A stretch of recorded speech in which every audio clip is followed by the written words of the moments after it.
Hello everybody, आप सभी का स्वागत है फिर से हमारे मास्टरमाइंड क्लासेस में। आज हम क्लास 10 का जो फर्स्ट चैप्टर है केमिकल रिएक्शन एंड इक्वेशन, उसके बारे में डिटेल से जानेंगे। ओके, आखिर इस चैप्टर में है क्या? ठीक है, इस चैप्टर में आखिर पढ़ना क्या है आपको, जैसे कि ये जानते हैं। सबसे पहले वो जानने से भी पहले, ठीक है, इस चैप्टर का इंट्रोडक्शन करते हैं पूरी डिटेल में, जितना हो सकता है उतना डिटेल में। कुछ घरेलू एग्जाम्पल लेंगे, कुछ बुक का एग्जाम्पल होगा, केमिस्ट्री का है, ठीक है, पहले घरेलू एग्जाम्पल बताएंगे, फिर केमिस्ट्री का एग्जाम्पल बताएंगे, हर एक प्रकार का एग्जाम्पल बताएंगे। ठीक, इससे आपका कहीं ना कहीं फर्स्ट चैप्टर से 5 से 6 नंबर पूछा ही जाता है। ठीक, इस टॉपिक को जानते हैं बड़ी डिटेल से, आखिर है क्या ये टॉपिक में। ठीक, आप क्लास 9th में पढ़े होंगे physical change and chemical change, यानी ठीक है रासायनिक परिवर्तन और भौतिक परिवर्तन। आप फिजिकल चेंज में क्या पढ़े हैं? फिजिकल चेंज में आप पढ़े हैं कि कोई भी पदार्थ अगर दूसरी अवस्था में चला जाए तो उसको हम फिर से पहली अवस्था में ला सकते हैं। ठीक है, ये पढ़े हैं। लेकिन केमिकल चेंज में हम क्या पढ़े कि दूसरी अवस्था में चला जाएगा बट पहली अवस्था में नहीं आ सकता, ये पढ़े थे। ओके, तो क्लास 9th की बात रहा। लेकिन हमको पढ़ना क्या है इसमें? आखिर चैप्टर केमिस्ट्री में आखिर पढ़ना क्या है? क्यों हार्ड लगता है फिर भी स्टूडेंट को? ठीक है, हर एक टॉपिक आसान होता है लेकिन फिर भी कहीं ना कहीं केमिस्ट्री हार्ड लगता है बच्चे को। ठीक, ठीक है, केमिस्ट्री हार्ड लगने की वजह जो भी हो आपसे नहीं रहेगा। ठीक है, इतना इसको इजी कर देंगे हम कि केमिस्ट्री जो है क्लास 10th वाले के लिए भी आप फेवरेट हो जाए। क्लास 12th के जो स्टूडेंट होते हैं, क्लास 11th 12th के, उसके लिए तो फेवरेट बन ही जाता है कहीं ना कहीं। लेकिन क्लास 10th वाले के लिए भी हर एक टॉपिक को आसान बनाएंगे, चाहे हिंदी हो, इंग्लिश हो, केमिस्ट्री हो, फिजिक्स हो, मैथ हो। ठीक है, हम ऑलरेडी साइंस के स्टूडेंट है, यानी फिजिक्स केमिस्ट्री मेरा मैथ है, तो बेसिकली हम अपना सब्जेक्ट को बहुत बेहतरीन से पढ़ाएंगे। ठीक है, मैथ भी आएगा जल्दी, लेकिन उसके साथ एसएसटी, ठीक है, यानी साइंस की जो पावर है, एसएसटी की भी पावर उतनी ही होनी चाहिए। ठीक है, क्या बच्चे को ये फिर भी बच्चे को लेना चाहिए क्लास 11th 12th में क्या साइंस ही। ठीक है, बहुत कुछ की जानकारी होती है। ठीक है, लेकिन एसएसटी भी हम बोलेंगे, ठीक है, जरूरी नहीं है एसएसटी लेना, फिर भी एसएसटी कहीं ना कहीं अपने में भी एक इतिहास बनाए हुए। ठीक है, कहीं ना कहीं कि यूपीएससी का जो एग्जाम होता है एसएसटी से रिलेटिव होता है। ठीक है, उसमें कुछ फिजिक्स का भी पूछा जाता है, तब को जानकारी हो जाएगा। ठीक है, तो आप समझते इस टॉपिक में पढ़ना क्या है। ठीक है, इस टॉपिक में अपने इस टॉपिक में जो पढ़ना है केमिकल रिएक्शन। ठीक है, केमिकल चेंज। ठीक है, केमिकल चेंज के बारे में पढ़ना है। अगर दूसरी अवस्था में चला गया तो उसको हम पहली अवस्था में नहीं ला सकते, यानी दूसरी अवस्था में किसी भी प्रकार से हमको बदलना है। ठीक, किसी प्रकार से बदल सकते हैं नहीं, कभी कल कुछ रिएक्शन होता है कि नहीं होता है। ठीक है, कुछ रिएक्शन होता है कि नहीं होता है। ठीक है, ऐसा होता है। ठीक है, बहुत प्रकार के रिएक्शन होते हैं कि अब अगर गलत रिएक्शन हो गया तो उससे ब्लास्ट भी हो सकता है, या तो कोरोना वायरस जैसे बीमारी भी आ सकते हैं। ठीक है, उससे भी खतरनाक आ सकते हैं, इसीलिए। ठीक है, आखिर केमिकल रिएक्शन एंड इक्वेशन में पढ़ना क्या? सबसे पहले केमिकल रिएक्शन है रासायनिक अभिक्रिया। ठीक है, रासायनिक अभिक्रिया के बारे में जानते हैं, इसके परिभाषा हम सीधे इसके परिभाषा को नहीं लिखाएंगे। ओके, हम पहले इसके बारे में पूरी डिटेल से जानकारी देंगे तब लिखाएंगे रासायनिक अभिक्रिया। ठीक है, रासायनिक अभिक्रिया, इसके बारे में पूरा पहले डिटेल से जानिए। ठीक है, आगे है क्या ये? तो देखिए, हम जो है कुछ वैज्ञानिक है, सभी वैज्ञानिक के देन ही है।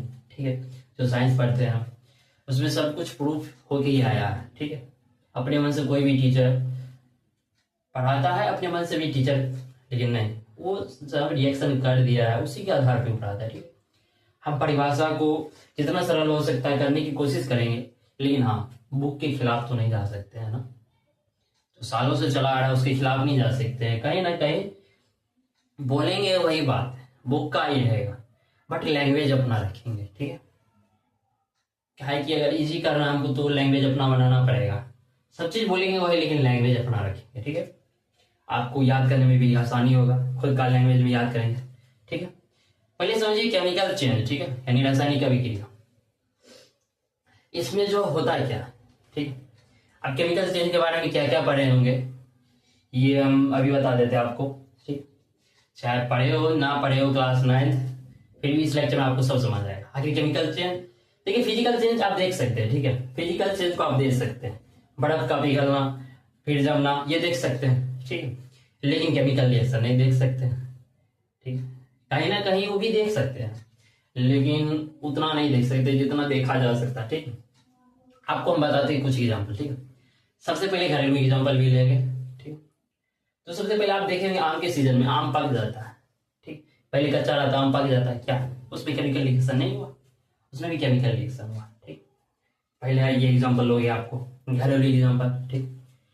अब दूसरा एग्जाम्पल, ठीक, जो बॉयज को दाढ़ी आता है, ठीक है, ये भी केमिकल रिएक्शन का ही प्रभाव है, ठीक है।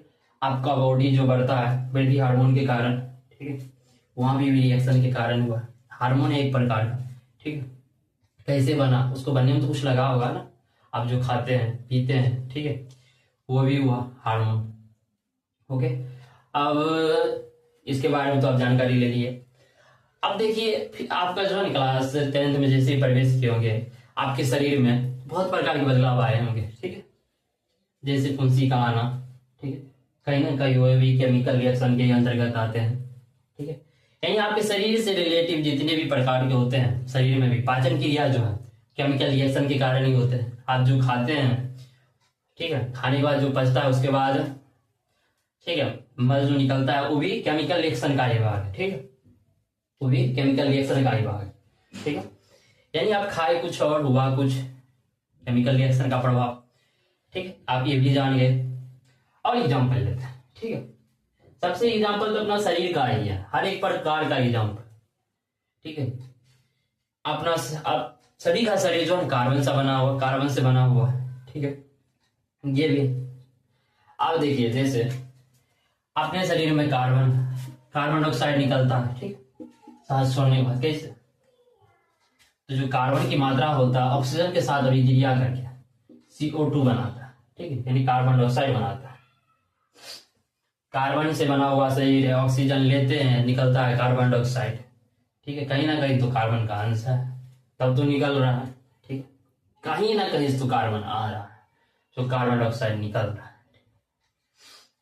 ये हुआ, ओके। अब देखिए ये तो एग्जाम्पल आपके बॉडी से रिलेटिव हुआ। अब पढ़े भी होंगे HCl हमारे पेट में पाया जाता है, हाइड्रोक्लोरिक अम्ल, ठीक, ये केमिस्ट्री का ही भाग है, ठीक। और भी एग्जाम्पल लेते हैं, दाढ़ी आना, ठीक है। और इस रिएक्शन के अंतर्गत बहुत चीज पढ़ेंगे, ठीक है। आपको बेसिकली आप बताएं बाहरी बताएं, ठीक है, यानी आपके जो घरेलू लाइफ में होता है। आप थोड़ा चलते केमिस्ट्री पे, ठीक है। केमिस्ट्री वाले क्या कहते हैं, केमिस्ट्री वाले क्या कहते हैं, तो देखिए बेसिकली हम 2-3 एग्जांपल आपको बताते हैं, ओके, जो आपको खुद पता चल जाएगा कि रिएक्शन होता है कि नहीं होता, ओके। देखिए जिंक ले लीजिए, ठीक, और H2SO4 ले लीजिए। जिंक जो है SO4 के साथ अभिक्रिया करके जिंक सल्फेट बना देगा, ठीक है, और हाइड्रोजन गैस जो है मुक्त कर देगा, ठीक है। ये हुआ केमिकल रिएक्शन, ओके। क्या बोले आपको वीडियो जो है ना, वीडियो में दिख रहा होगा फोटो, ठीक है। जिंक लिए, उसके बाद H2SO4 लिए, रिएक्शन किया, ठीक है। रिएक्शन करने के बाद आपको ZnSO4 जिंक सल्फेट मिला, फिर हाइड्रोजन गैस मुक्त हुआ, ठीक है। ये रिएक्शन में आपको दिख रहा होगा वीडियो में, ओके। अब दूसरा रिएक्शन के बारे में जानते हैं, ठीक है। अब दूसरा रिएक्शन क्या है उसके बारे में भी जान ले।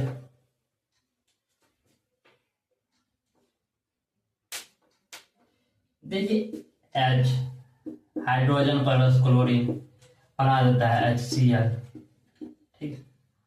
क्या आपको लग रहा है सही है, बट ये जो है गलत है, ठीक। आप एक बात याद रखिएगा, कोई भी गैस हो, ठीक, कोई भी गैस हो, ऑक्सीजन हो, ठीक, कार्बन डाइऑक्साइड हो, ये सभी गैस जोन 2 के फॉर्म में रहता है। कौन से फॉर्म में?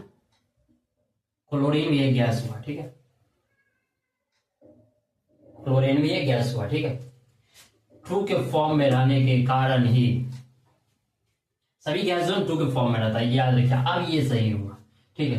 जब रासायनिक अभिक्रिया को जो है ना संतुलित करने का नियम बताएंगे उस समय ये बताएंगे, ठीक है। आखिर यहाँ पे 2 कहा है, क्यों लिखे हम, ठीक है, उसका रीजन वहां पर आपको समझ आएगा, ठीक है। अब ये भी एग्जाम्पल आप समझ गए, तो अब चलते हैं रासायनिक अभिक्रिया की परिभाषा की ओर, ठीक है। इसमें होगा क्या, देखिए, या तो एक पदार्थ होगा या से अधिक पदार्थ होगा, ठीक है। परिभाषा लिखने के बाद बताते हैं आखिर कैसे होगा, नहीं चेंज है, ठीक है। हर एक एग्जाम्पल बता देंगे।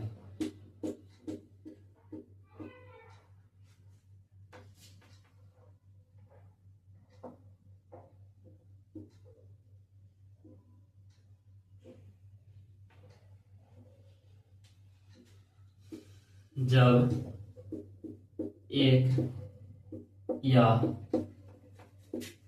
एक से अधिक पदार्थ अभिक्रिया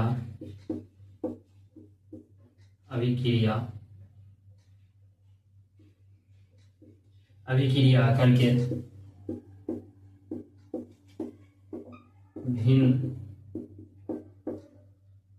गुण वाले एक या एक से अधिक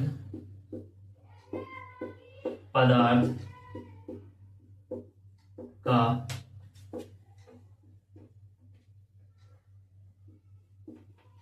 निर्माण करते हैं उसे रासायनिक, ठीक है, अभिक्रिया करते हैं।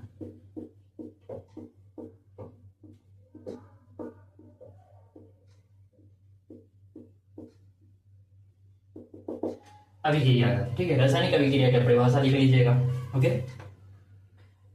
अब इसके एग्जाम्पल के बारे में चर्चा करते हैं, ठीक है। परिभाषा को नोट कर लिए होंगे, ओके। अब समझते हैं, आप जो है सबसे पहले समझिए, ओके, ये परिभाषा को नोट कर लीजिएगा, ओके। अब समझिए कि आप जो अंगूर खाते हैं खट्टा लगता है, ठीक है, इमली खाते हो भी खट्टा लगता है, कच्चा आम खाते हो भी खट्टा लगता है, ठीक है। आखिर है क्या, उसमें भी केमिकल है, ठीक है, उसमें भी केमिकल है, जिस कारण से आपको खट्टा लगता है, मीठा लगता है, ये भी एक केमिकल का ही है, ठीक है। आप क्लास 10 के दूसरे चैप्टर में पढ़ेंगे, ठीक है, फर्स्ट चैप्टर चला है, दूसरे चैप्टर में इसकी जानकारी है कि आखिर उसमें कौन सा अम्ल पाया जाता है, ठीक है। तो देखिए, आम कच्चा रहता है खट्टा लगता है, जब पक जाता है वही मीठा लगता है, केमिकल रिएक्शन यहाँ पर भी हुआ कि नहीं, ठीक। अब देखिए, आप जो आम पकाते हैं कार्बेट देके, उसमें एथिलीन गैस रिलीज होने के कारण पंप पक जाता है, ठीक है, गर्म कर देता है, ठीक है।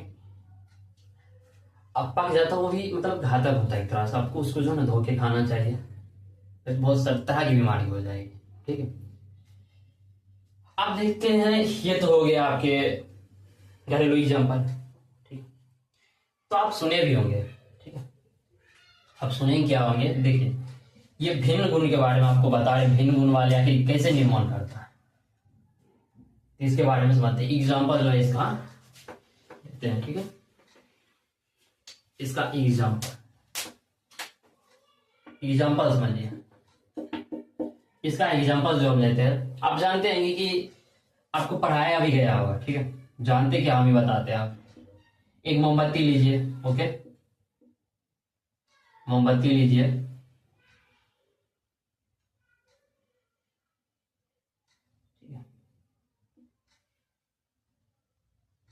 मोमबत्ती जल रहा है, आप उसको जो है ना कांच से बंद कर दीजिए, आप देखिएगा मोमबत्ती बुझ जाएगा।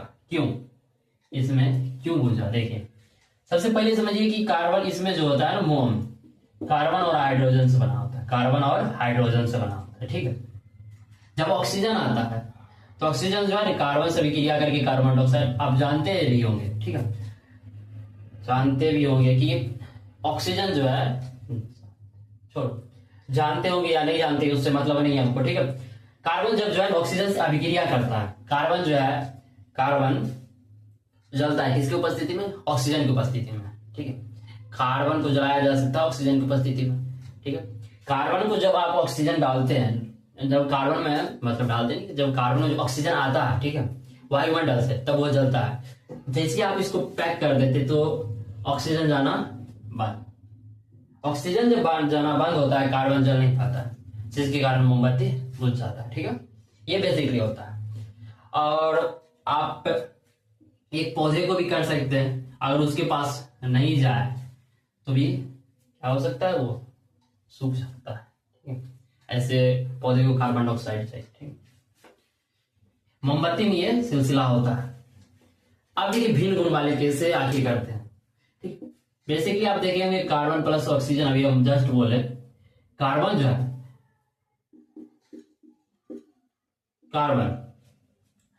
कार्बन को जलाया जाता है ऑक्सीजन की उपस्थिति में। कार्बन जब ऑक्सीजन से अभिक्रिया करता है कार्बन डाइऑक्साइड बनाता है, ठीक है। कार्बन डाइऑक्साइड गैस भी दमघुट्टू गैस हुआ, ठीक है, कोई प्रकार का भी दमघुट्टू गैस है, बहुत होते हैं दमघुट्टू गैस, उसमें भी कार्बन डाइऑक्साइड भी है, ठीक है। अब देखिए ऑक्सीजन से जब ये अभिक्रिया किया कार्बन, तो कार्बन डाइऑक्साइड बनाया, ठीक है। तो समझिए ये कार्बन, ऑक्सीजन और कार्बन डाइऑक्साइड का क्या क्या काम है, भिन्न गुण कैसे हुआ, ठीक। कार्बन देखिए, कार्बन का जब कार्बन हुआ, ठीक है, ये हुआ कार्बन, इसको जलाने का काम कौन करता है, ऑक्सीजन, ऑक्सीजन की उपस्थिति में जलता है, ठीक है। लेकिन जस्ट उल्टा, कार्बन डाइऑक्साइड बुझाने का काम करता है। सोचिए तो भिन्न गुण हुआ कि नहीं, यहाँ पे बुझाने का काम किया कि नहीं, इससे जल रहा है, ये बुझा रहा है कि नहीं। अब देखिए ये भी तो ठीक, एटलीस्ट आप चलिए अब एक और एग्जांपल लेते हैं वायु से रिलेटेड, बहुत इंटरेस्टिंग एग्जांपल है, ठीक।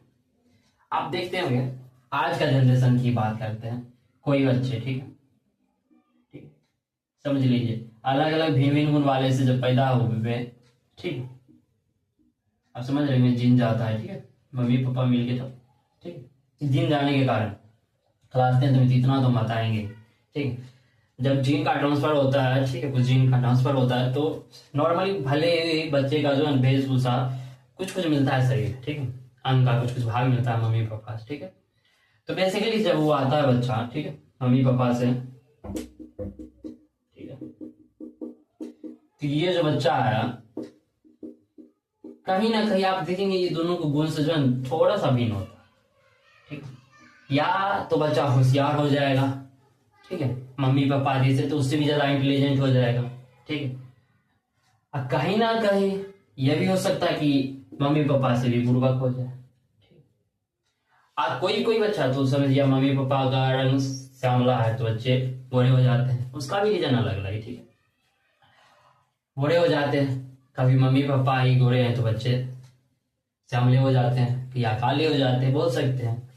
वो भी केमिकल का ही सब लोचा है, ठीक, केमिकल के ही बारे में सब चीजें, तो आपको इतना डिटेल में समझा दी, ठीक है, घरेलू एग्जाम्पल भी बता दिए, ठीक है।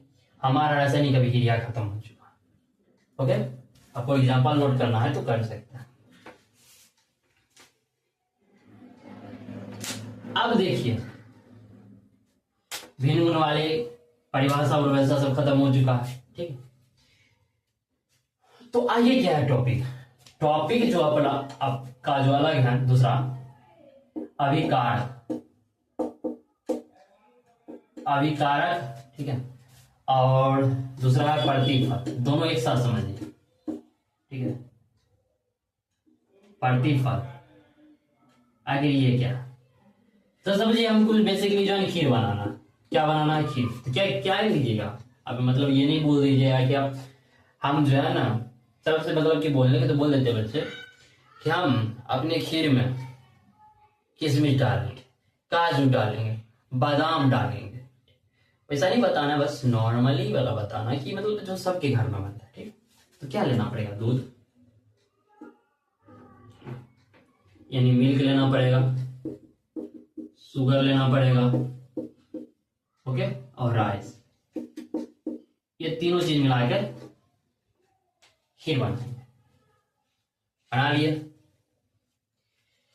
तो आगे मतलब ये एग्जाम्पल बताया है, इस हम ये सब कैसे समझेंगे?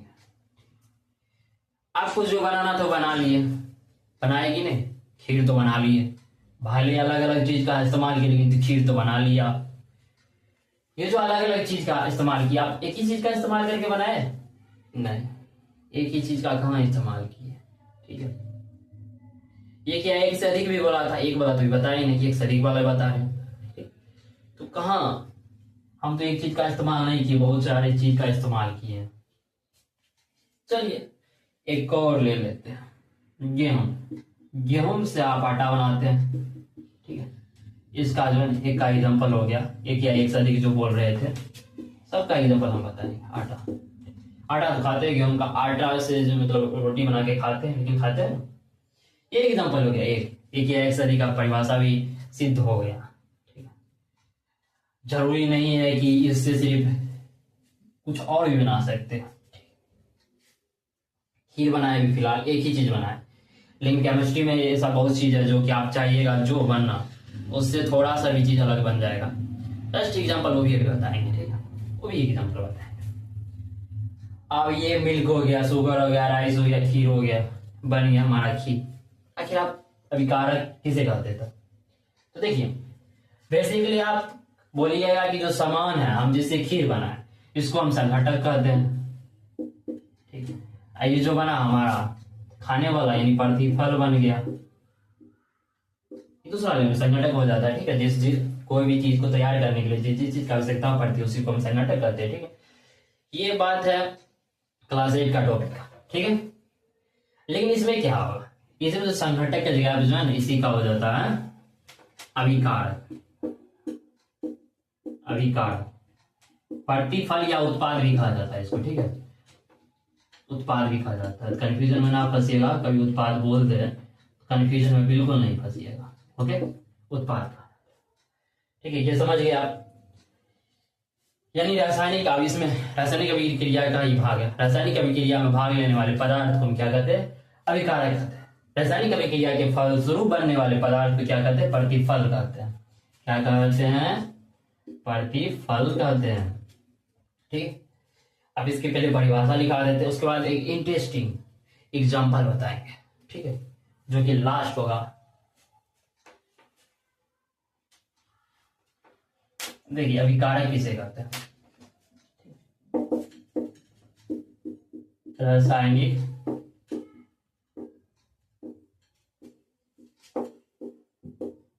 अभिक्रिया में भाग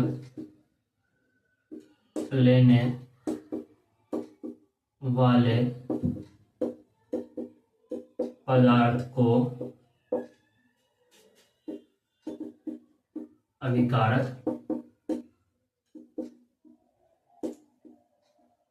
कहते हैं। दूसरा बताया प्रतिफल। प्रतिफल या उत्पाद।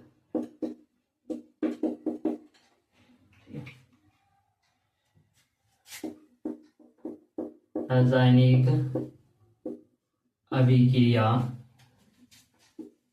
रासायनिक अभिक्रिया, रासायनिक अभिक्रिया, रासायनिक अभिक्रिया, रासायनिक अभिक्रिया के फलस्वरूप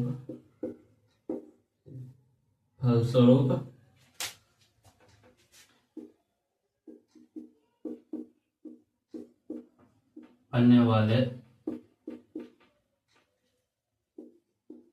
पदार्थ को प्रतिफल या उत्पाद कहते हैं। ओके, ठीक है, इसको आप स्क्रीनशॉट ले लीजिएगा।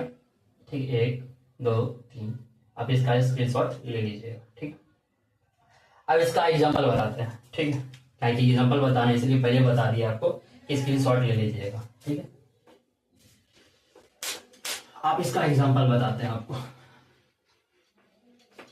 दोनों का एग्जांपल एक ही साथ बता देते हैं। एग्जांपल, ठीक है,